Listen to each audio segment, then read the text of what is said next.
Hello friends, स्वागत आहे माझ्या YouTube channel R D Pharma मध्ये। आणि मित्रांनो, जिल्हा परिषदची झेडपी ची फार्मसी ऑफिसरची एक्झाम झालेली होती। तर मित्रांनो, काही रिझल्ट खूप दिवसाआधी आलेले होते आणि मित्रांनो काही रिझल्ट राहिलेले होते। त्यामध्ये मित्रांनो आता थोड्या वेळा आधी झेडपी रायगडचा रिझल्ट आलेला आहे। त्याची पण पीडीएफ आपल्या टेलिग्राम चॅनलवर अवेलेबल आहे।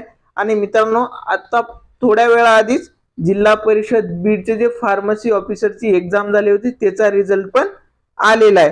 तर मित्रांनो, हे बघू शकता तुम्ही, ही ऑफिशियल पीडीएफ आहे, आयबीपीएस कंपनीने प्रोव्हाइड केलेली।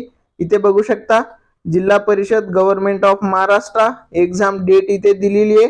आणि इथे बघू शकता combined list of qualified candidate in descending order of marks post recruitment of pharmacy officer म्हणजेच फार्मासिस्ट। आणि इथे बघा जिल्हा परिषद बीड। तर मित्रांनो, इथे आपण बघू जिल्हा परिषद बीड मध्ये टॉपर कितीचा असणार आहे। इथे बघा applied category EWS female candidate Chavan आहे। आणि याचे मार्क किती आहेत मित्रांनो, 168 मार्कला जिल्हा परिषद बीडची जी फार्मसी ऑफिसरचा रिझल्ट आहे तिथे टॉपर कितीचा आहे, 168।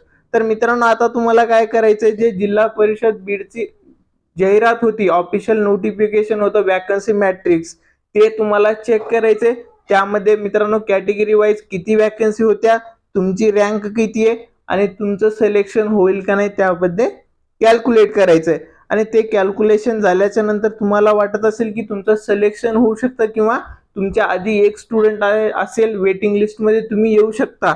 तर मित्रांनो, तुम्हाला तुमचे जे काही डॉक्युमेंट ऑफिशियल डॉक्युमेंट आहेत, जसं की आपल्या लायसन्स असेल फार्मसीचं, नंतर तुम्ही एज्युकेशनल क्वालिफिकेशनचे जे काही मार्क मेमो वगैरे असतील ते सर्व डॉक्युमेंट तुम्ही रेडी ठेवा, कारण डॉक्युमेंटेशन व्हेरिफिकेशन हे लवकरच होणार आहे। आणि मित्रांनो, हे जे पीडीएफ असणार आहे ती तुम्हाला टेलिग्राम चॅनलवर भेटेल। आणि मित्रांनो, जे काही झेडपीचे राहिलेले रिझल्ट आहेत त्याच्याबद्दल अपडेट तुम्हाला आर डी फार्मा या यूट्यूब चॅनलवर भेटेल। आणि मित्रांनो, त्याचे सर्व पीडीएफ वगैरे टेलिग्राम चॅनलवर भेटेल। हा व्हिडिओ तुम्हाला आवडला असेल लाईक करा, काही डाऊट असतील कमेंट करा। थँक्यू।